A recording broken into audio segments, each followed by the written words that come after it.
Torej lepo pozdravljeni na novinarski konferenci pod okriljem Zdravniške zbornice in v sodelovanju z UKC Ljubljana, URI Soča in Generalno policijsko upravo. Hvala, da ste se udeležili v takem številu in seveda hvala gostom, da so se prijazno odzvali vabilu. Uvodno besedo pa prepuščam naši predsednici, ki se nam zaradi dela na kliniki tokrat oglaša prek video povezave. Hvala za besedo, lepo pozdravljeni, dobrodošli na današnji novinarski konferenci. Sama poznam posamezne primere teh nesreč, ki so posledica uporabe električnih skirojev, kadar se je seveda zapletlo z okužbo. Sem bila pa zelo presenečena, ko sem videla statistiko kliničnega centra, koliko takih primerov pravzaprav obravnavamo. Gre kar za velik problem in za moderno mobilnost, ki je v bistvu dobrodošla, ampak pogosto jo uporabljajo neizkušeni mladi ljudje in posledice so res slabe. S to novinarsko konferenco, ki je nastala pravzaprav neposredno na pobudo specializanta radiologije, dr. Rekanoviča, ki je pri svojem delu videl te probleme, bi želeli opozoriti in mogoče zmanjšati nekatere nesreče in njihove posledice. Jaz se lepo zahvaljujem kolegom, ki bodo predstavili vsebinsko, zakaj gre iz travmatološke klinike in URI Soča in pa seveda gospodu iz policijske uprave. Hvala tudi vsem medijem, da ste se udeležili današnje novinarske konference in da boste pomagali pri ozaveščanju o tem problemu. Jaz bom kar prepustila besedo za vsebinska vprašanja. Hvala lepa. Ja, najlepša hvala. Zdaj pa besedo predajam travmatologu Urošu Tomincu, vodji urgentnega kirurškega bloka, kjer zadnje leta oskrbijo skoraj 700 skiroistov in to vsako leto posebej, a ne? Ja, tako je. V zadnjih letih, bomo rekli tam nekje pred začetkom korone, smo začeli opažati precejšen porast poškodovancev pri uporabi skiroja. V zadnjih 2 letih je sicer številka nekje stabilna med 650 in 700 poškodovancev vsako leto. Tudi letošnja statistika kaže v primerjavi z zadnjimi 2 leti nekako isto številko, tako da računamo na koncu leta, če ne bo nekaj posebnega, bo ponovno številka, ki je okrog 700 poškodovancev v letu. Morda pomembno poudariti, da seveda večina teh poškodovancev, bom rekel, ni huje oziroma življenjsko ogroženih poškodovanih. Velika večina poškodb je vendar lažjih poškodb, ki pravzaprav ne potrebujejo hospitalne obravnave in zaključijo po obravnavi na urgenci, tako da odidejo domov. Žal pa nekje 5 do 10% poškodovancev pa vsem potrebuje nadaljnjo obravnavo, ostanejo v bolnišnici, nekateri pa so tudi tako poškodovani, da pravzaprav se borijo za življenje in nekateri med njimi tudi to bitko izgubijo. Najlepša hvala. Najtežji poškodovanci s poškodba glave pridejo na URI Soča, tako da magister Klemen Grabljevec, izvolite. Zdaj, kot je kolega Tominc že povedal, ob tej veliki številki pregledanih vsako leto v urgentnem kirurškem bloku je pa na veliko srečo odstotek teh oseb poškodovanih z najhujšimi poškodbami, se pravi tudi tistimi, ki imajo znotraj možganske krvavitve, vendarle štejemo v odstotkih. In najni podatki se nekako skladajo tudi s podatki in opaženi iz tuje literature in izkušnjami tujih centrov, da so odstotek ali pa število oseb, ki z električnimi skiroji trpijo hude znotraj možganske krvavitve, pravzaprav dosega nekaj odstotkov. In te številke se nekako skladajo tudi z našimi izkušnjami in sodelovanjem, ko nekako letno obravnavamo pravzaprav nekaj oseb s hudo možgansko poškodbo, ki so jo utrpele na tak način. Kljub temu, da so številke majhne, pa moramo opozoriti na resnost takih poškodb. Hude možganske krvavitve oziroma obsežne možganske krvavitve zelo verjetno privedejo do nekega nepovratnega stanja v življenju in družini osebe, ki se je poškodovala, seveda tako na kliničnem, gibalnem, kognitivnem, vedenskem in čustvenem področju. Jaz sam kot specialist fizikalne in rehabilitacijske medicine te bolnike in družine spremljam še dlje časa po poškodbi, lahko vam zagotovim, da žal življenje po taki poškodbi ni nikoli več enako. Povedal bi še to seveda, da bodimo pošteni in povemo, da sam električni skiro kot mobilno prevozno sredstvo je popolnoma legalno in ustrezno sredstvo, če se uporablja na pravilen način, če se uporablja seveda v skladu z zakonskimi predpisi in z ustrezno zaščitno opremo, potem seveda so tudi eventualne nesreče, do katerih prihaja in vedno bo prihajalo, tudi imajo manjše posledice. Samo za primerjavo bi rekel, a ne tudi uporaba električnega skuterja z hitrostjo, ki je predvidena, to je 25 km na uro, v primeru, da se oseba ali pa otrok s 50 kg zaleti v trd objekt, je to stena ali je to tovornjak, avto, je to ekvivalent sile, ki deluje na telo pri padcu z drugega nadstropja. In to seveda, poškodbe so seveda odvisne od tega, v kateri del telesa je sila delovala, kot je kolega omenil, na srečo večina gre za poškodbe dolgih kosti, zlomov, poškodbe sklepov, v primeru pa seveda, da ta sila se koncentrira na glavo, pa gre za težke znotraj možganske krvavitve in poškodbe. In če bom zelo parafraziral, starši, ki otroku kupijo električni skiro in ga pač spodbujajo, naj ga uporablja na neprimeren način, je enako, kot da bi mu dovolili ali pa ga spodbujali, ki igri na balkonu v drugem nadstropju brez ograje. To je popolnoma enako. Tako da, kot sem rekel, nesreč z hudimi trajnimi posledicami je v tej veliki številki na srečo malo, tiste pa, ki so pa popolnoma odveč in imajo trajne in nepovratne posledice. Hvala lepa. Najlepša hvala. Da lahko predstavite mikrofone. Magister Ivan Kapun iz Generalne policijske uprave, pri vas opažate porast števila prometnih nesreč, v katerih so udeleženi e-skiroji. Kaj to svetujete? E-skiroji so zelo priljubljeni. E-skiroji so zelo priljubljeni, zelo priljubljeno prevozno sredstvo, zaradi tega, ker pač so hitri, tihi in na kratkih razdaljah seveda zelo učinkoviti. Seveda pa so lahko hitri tudi v cestnem prometu nevarno za druge udeležence v prometu, predvsem pa za sebe. Ravno zaradi svoje hitrosti, te tihosti, jih seveda drugi udeleženci ne zaznavajo, tako kot recimo zaznavamo osebne avtomobile. Če pa ti vozniki ne spoštujejo cestno-prometnih predpisov, je pa to še toliko hujše. Kakšni pa so predpisi? Zakaj sem hotel danes predstaviti vsaj tisto okvirno neke predpise za vožnjo e-skirojev? Na terenu skratka opažamo, da se ne zavedajo vozniki e-skirojev ali pa ne poznajo, da tudi za njih obstajajo predpisi. In če rečem tistega prvega, glede na moja predhodnika, je to, da je treba do 18. leta obvezno uporabljati čelado, seveda jo pa zelo toplo priporočamo, glede na povedano, da jo uporabljajo vsi uporabniki e-skirojev, tudi v kasnejših, starejših letih. Voziti je treba na tistih, uporabljati je potrebno kolesarske steze, kolesarske poti, nikakor ne pločnikov. Če pa teh pločnikov ni, se lahko vozijo po vozišču, ampak znotraj naselja, kjer je omejitev hitrosti 50 km na uro. To se pravi, nikakor nikjer drugje ne smejo voziti.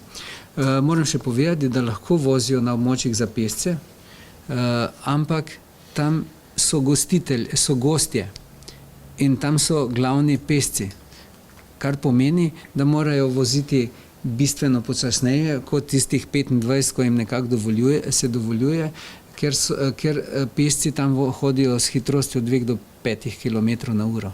Zato, če so tam pešci, treba hitrost temu prilagoditi in jih se ne sme ogrožati. Kar se tiče e-skirojev, ki dosežejo večjo hitrost od 25 km na uro, so prepovedani. Zato je predpisana globa in izločitev iz prometa. Potem pa, zakaj to govorimo? Predvsem zaradi tega, ker policisti obravnavamo prometne nesreče. Recimo v letošnjem letu nekje 134 prometnih nesreč smo obravnavali. Seveda vse te številke, kot sta jih moja predhodnika povedala, so nesreče, ki niso storjene v cestnem prometu. ne, to pa pomeni, da se vozijo kar nekje, kjer pač to seveda ni dovoljeno oziroma ne pomeni, da je to javni cestni promet.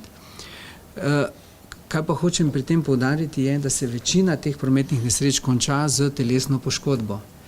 15 jih je bilo hudo telesno poškodovanih, ostali pa, to se pravi 92 pa lahko telesno poškodovanih. Le nekaj se jih konča zelo malo, ne, v tem prometnih nesreč brez telesne poškodbe, v bistvu bi rekel samo s premoženjsko škodo.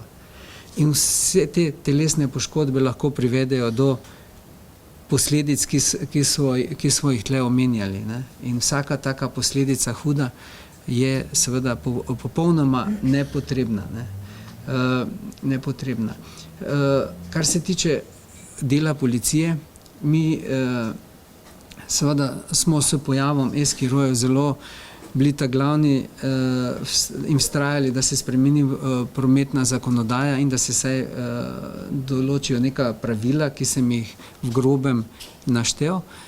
Ampak seveda smo policisti pri tem še vendarle se mi menimo zelo neučinkoviti, ker se pač to čist ne enači z osebnimi vozili, predvsem pri ugotavljanju teh predelanih e-skirojev, zato smo tudi že na Ministrstvu za infrastrukturo posredovali predloge, da se te stvari izboljšajo.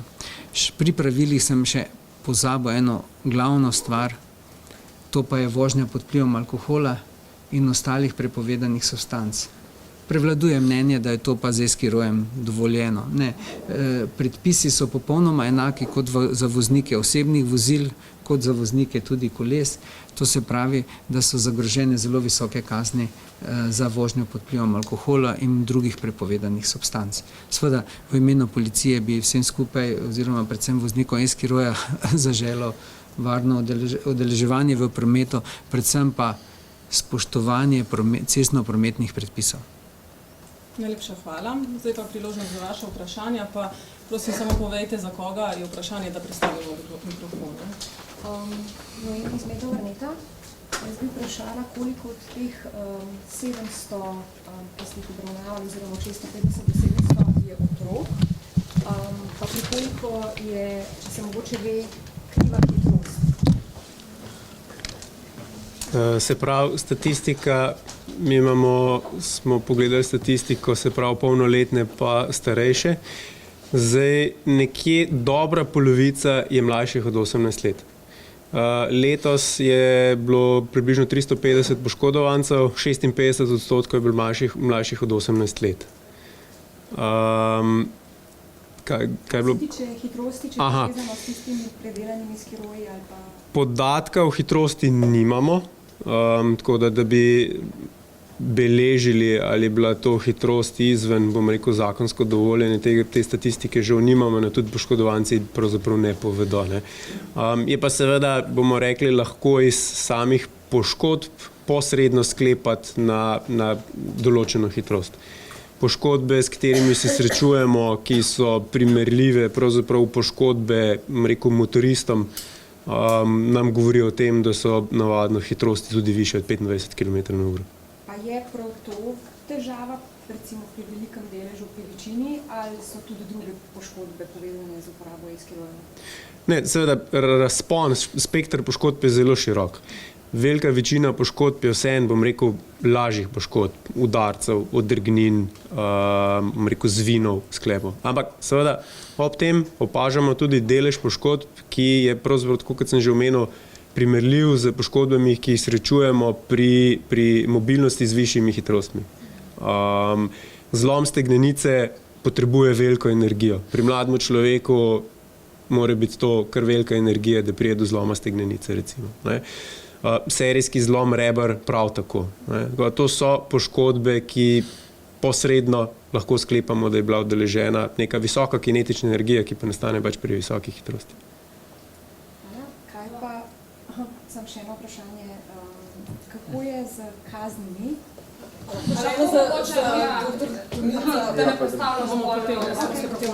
Imate mogoče tudi trenutno koga v obravnavi in če da, za kakšne poškodbe gre, za kakšno starost poškodovancev? Trenutno, kolikor jaz vem, sta v obravnavi 2 poškodovanca, oba za poškodbo glave. ena mlajša deklica, ki je bila poškodovana že nekaj časa nazaj, pa ravno včeraj, sicer ne gre ravno za poškodbo skiroja, ampak za električno rolko, pa pravzaprav, bomo rekli, lahko damo to v isti koš, prav tako huda poškodba glave ob neuporabi čelade. Je pa najverjetneje, kje še kak pacient, ki ima morda utrpel poškodbo, ki ni rekel tako signifikantna, pa je lahko morda trenutno hospitaliziran na kliničnem centru. Ampak statistike oziroma pregleda točno, ali je trenutno v hiši kakšen, ki je utrpel poškodbo z skirojem, poleg teh dveh pa ta moment nima. Rekli ste poškodba glave, to je pač težja poškodba, koliko časa se potem poteka obravnava, hospitalizacija, zdravljenje takih? Ja. To so poškodbe, pravzaprav, ki lahko pustijo trajne posledice. Začnejo se na urgenci, večino teh poškodovancev pravzaprav pripeljejo z reševalnim vozilom, ker so poškodbe že na terenu lahko tako hude, pravzaprav, da je motena zavest. Taki poškodovanci pogosto potrebujejo tudi operativno zdravljenje, ustavljanje krvavitev, sproščanje otekline možganov in tako naprej. Se nadaljujejo potem v centru za intenzivno terapijo, kjer so lahko tudi dlje časa v tako imenovani umetni komi. Sprotno se spremlja stanje možganov, ko pride morda nekje do točke, da ta umetna koma ni več potrebna, se take paciente, kot mi rečemo, med nami zbuja. Potem se vidi, kak je napredek oziroma kakšno je pravzaprav stanje te poškodbe in se nadaljuje naprej na naših, hospitalnih oddelkih in potem naprej v centrih za rehabilitacijo. Tako kot smo že slišali danes, to so poškodbe, ki ne spremenijo življenja samo samemu poškodovancu, ampak tudi vsem njegovim najbližjim. Velika večina teh poškodb ima neke trajne posledice. Te so lahko tudi zelo hude. Tako da, kot smo že rekli, so to nepotrebne poškodbe. Če lahko naredimo kaj, da bo teh poškodb manj, vsako tako konferenco zelo pozdravljamo. Verjetno že samo zdravljenje vzame par tednov ali pa celo mesecev, pa potem še rehabilitacija verjetno, ne? Absolutno. Taka zdravljenja, to govorimo o mesecih zdravljenja. Tudi smrtne primere smo imeli, mislim, da v zadnjih 2 letih sicer ni bilo neposredno oziroma saj ni bilo v taki obliki, da bi v bolnico prišel še živ, pa bi potem v bolnišnici umrl. Mislim pa, da 2 leti nazaj smo imeli en primer hude poškodbe glave, ki je kasneje v centru za intenzivno terapijo pač podlegel poškodbam. Leta 2022 sta bila 2 primera. Dobro. Kaj še vi ste želeli? Ja, kar se tiče... Ne, sej lahko s Urošem končamo. Ne, bomo še. Mislim, nekdaj hoče, da končamo. Pustil njega. Kar se tiče nadaljevanja postakutnega zdravljenja, se pravi, ko so bolnikove vitalne funkcije seveda ustrezno stabilizirane in vzpostavljene, pač seveda potem napoči čas za tako zvano celostno intenzivno rehabilitacijsko obravnavo. Ta se v Sloveniji pač odvija na Inštitutu za rehabilitacijo, kjer imamo temu prilagojen oddelek. Zdaj seveda možganskih poškodb različnih tipov je toliko, kolikor imamo bolnikov. 2 bolnika nista enaka, ne, po možganski poškodbi. Pomembno je seveda to, da je rehabilitacija po možganski poškodbi ena, najbolj neuspešnih, če tako rečemo, od vseh rehabilitacij. Možgansko tkivo pa možganske funkcije okrevajo nekako po svoji poti, in pravzaprav tudi kakršnakoli intervencija medicinska, rehabilitacijska ni nujno, da bo stanje popravila, kar nam nažalost še vedno prikazuje primer Mihaela Schumacherja, ki je imel hudo možgansko poškodbo, pa ob vsej najboljši medicini okoli sebe in intenzivni rehabilitaciji seveda je še vedno v težkem stanju.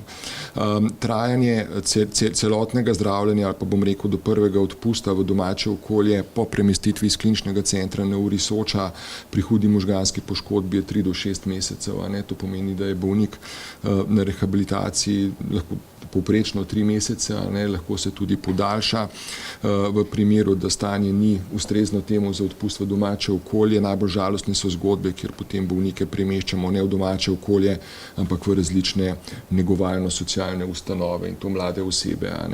Da ne govorim, da takih ustanov v Sloveniji je zelo malo in da so zelo zasedene in da je seveda potem dejstvo tudi, da ti bolniki na URI Soča dolgo časa so hospitalizirani, kar seveda predstavlja kapacitetni in tudi finančni problem.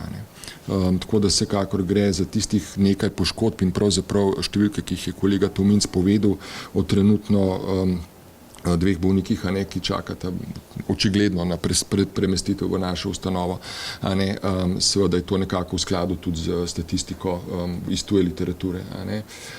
Še nekaj mogoče hecnih številk iz tuje literature, ravno nemška študija je pokazala, da med tistimi, ki so utrpeli poškodbe, 30% je bilo alkoholiziranih, odraslih, ne otrok, govorimo o odraslih številki.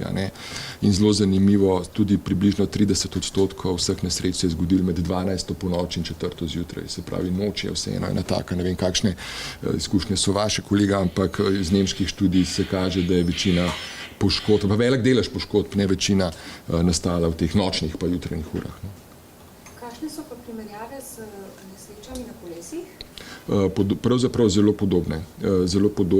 Tudi smrtnost, kot sem jaz bral, kolega bo povedal lahko več, je pravzaprav primerljiva. Morate pa vedeti, da je kolesarjev veliko več še vedno kot treba je upoštevati, da je, bom rekel, sezona koles, pa število kolesarjev, pa prevožene razdalje so neprimerljive. Pravzaprav en zelo majhen segment uporabnikov doživi kar velik odstotek nesreč napram uporabnikom, ki jih je bistveno več. Tudi sezona kolesarjenja je daljša, razdalje, ki jih kolesarji prevozijo po celi Sloveniji, so velike razdalje, so večje. In če pogledamo število nesreč na število prevoženih kilometrov in število uporabnikov, tle pa gotovo električna mobilna sredstva prednjačijo. Hvala za gospoda Gabuna. Ali še eno vprašanje za gospoda Grabljeca. Lahko prosim poveste en mogoče praktičen primer, ki se vam je najbolj vtisnil v glavo, da je bil res najhujša poškodba na skiroju? Ja, Samo malo. Takole, bomo dali na sredino, pa boste lahko pa.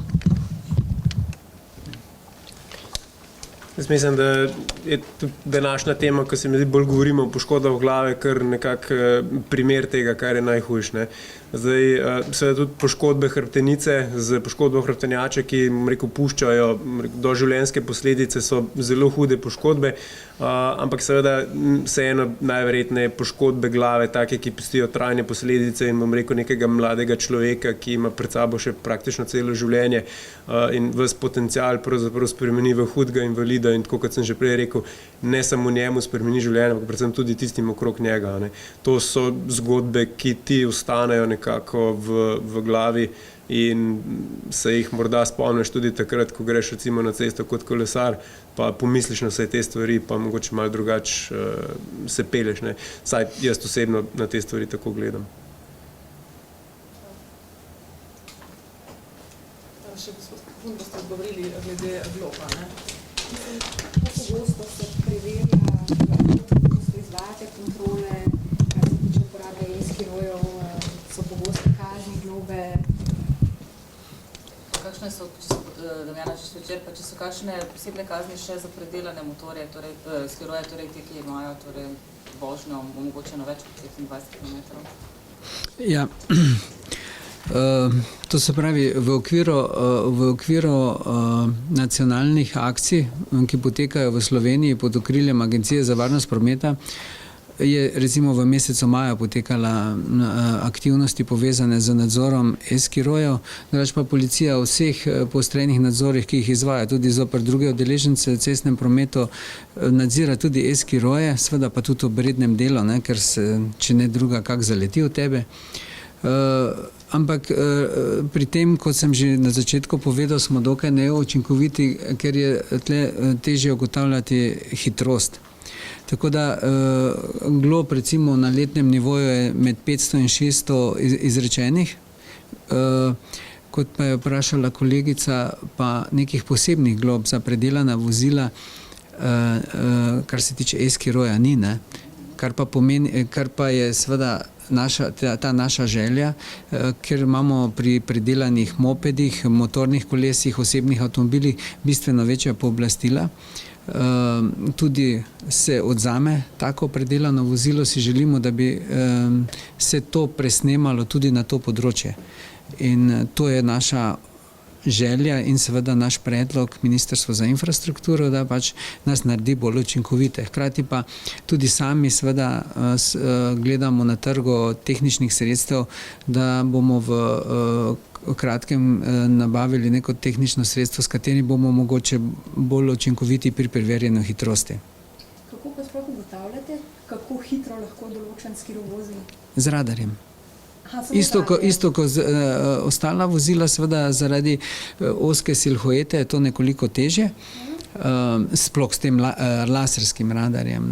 In zato pač govorimo o tem, da bi radi naredili nekaj bolj učinkovitega, ker recimo konec koncev mopede, enosledna vozila peljemo na tehnični pregled in ga tam pregledajo in ugotovijo predelanost. Tega pri skirojih ni? Ne.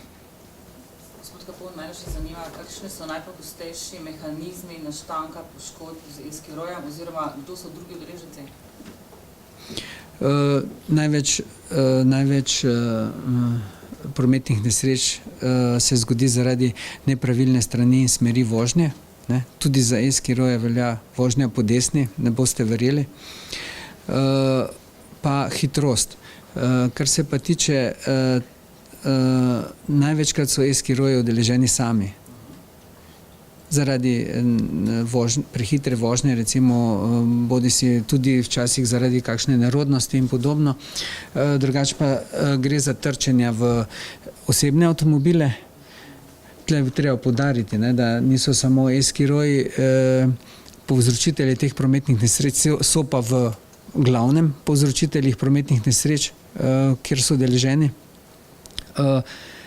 In beležimo pa tudi primere, ko sta se zaletela dva e-skiroja, pa nekaj trčen tudi v pešce.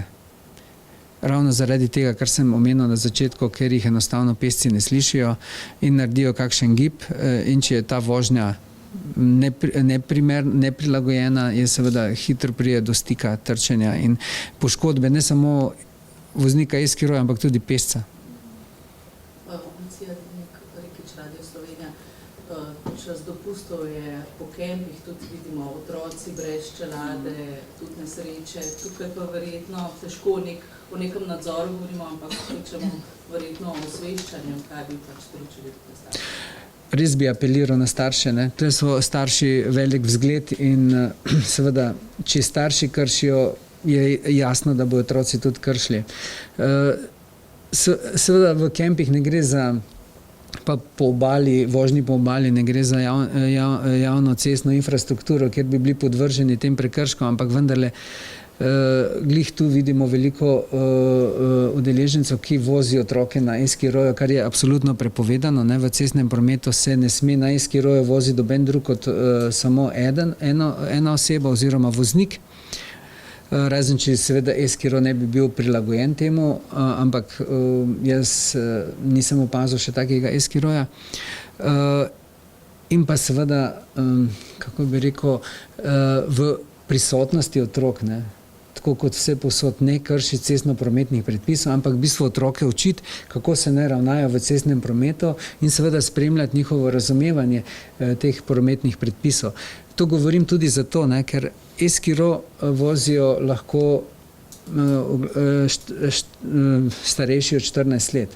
Seveda pa lahko ga vozijo tudi otroci stari med 12 in 14 let, že imajo kolesarsko izkaznico, kar pa seveda vsi vemo, da je to sigurno, vsaj po mojem mnenju, prenizka starost za uporabo e-skiroja. No, ampak pogosto jih vidimo tudi brez čelad, se to mislim, tukaj je verjetno problem tudi pri teh nesrečah. Kot sem rekel, čelade seveda priporočamo v vseh starostnih kategorijah in čelada je najmanj, kaj lahko damo na glavo, da zmanjšamo posledice tovrstnih prometnih nesreč. In tudi niso več čelade izpred 30 let, ko so bile mogoče za nekoga grde, ne? Ampak so čelade modne in tudi pašejo, tako da bojo tudi mladostniki lahko zgledali v redu. Ne? Seveda apeliramo tudi na ženske, da uporabljajo čelade, kljub temu, da si kdaj uničijo frizuro. Mene pa zanima, kaj menite na to, da bi se morali tudi električne skiroje registrirati, tako kot avtomobile, motorje? Mislite, da bi bilo to potrebno? Ja, za policijo bi bilo to dobro. Tudi mi smo bili en glavnih pobudnikov za registracijo mopedov do 25, ker vendarle tudi iz vidika nadzora je to lažje. Hkrati pa seveda, če moraš registrirati neko vozilo, je to podvrženo nekemu pregledu, kjer je potem se neke tehnične hibe lahko že v štartu odpravijo. Saj bremze, osvetljenost in take stvari, vse te osnovne stvari se na takih pregledih seveda odpravijo. In zato moje mnenje osebno je, da seveda to bi podprli, sigurno. A kaj govora o tem pa še ni? Veliko se o tem govori. Samo res bi predlagal, da vprašate na Ministrstvo za infrastrukturo, ker vendarle so pristojni za to zakonodajo. Sigurno imajo pa kar nekaj predlogov na mizi za te stvari. No pa še sam to, glede na stanje, kaj se dogaja, kar smo tudi slišali, prometne nesreče, v kolikor času pa bi lahko bilo realiziran, čeprav imajo predloge, kaj vi menite? A v kolikem času? Glede na stanje, a ne glede na te vse katastrofe, ko se dogajajo. Če je politična volja, je to realizirano zelo hitro. Če nimate več vprašanj, najlepša hvala vsem in hvala govorcem. Hvala lepa. Hvala lepa.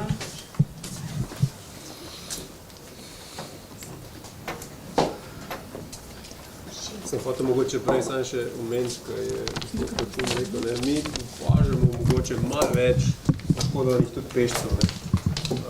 Se pravi, da so udeleženi skiroji in pa v nesreči z pešci.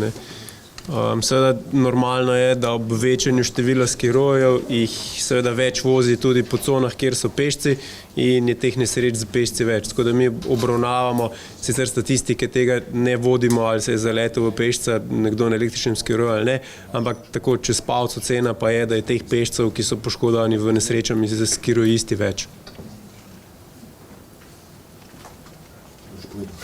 Ja, pri registraciji sem nekaj pozabil, pa mogoče to se lahko zapišete.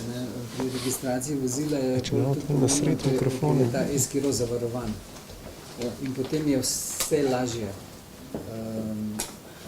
Ko pride do nekega trka, je lažje neko odškodnino dobiti tudi drugim udeležencem cestnega prometa, kar se seveda že pri kolesarju vidimo, kako si odvisen v bistvu bolj od dobre volje lastnika in potem tudi od teh nekih dolgotrajnih procesov sodnih, ki pa verjetno niso, sploh se ne sprožijo, zato ker vsi pričakujemo, da je to se ne splača.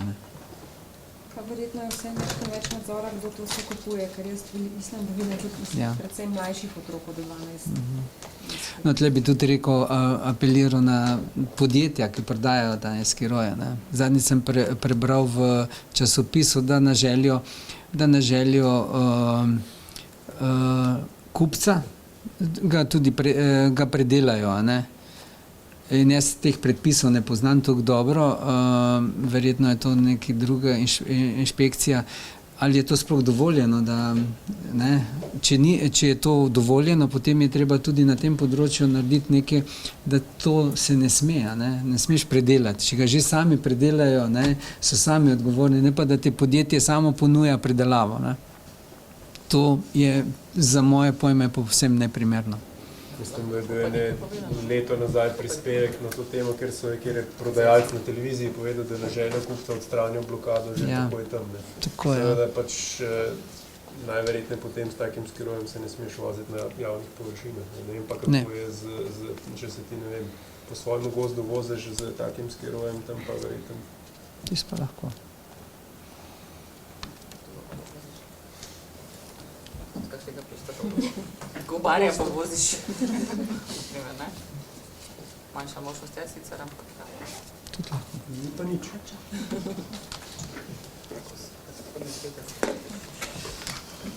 Hvala lepa. Hvala lepa.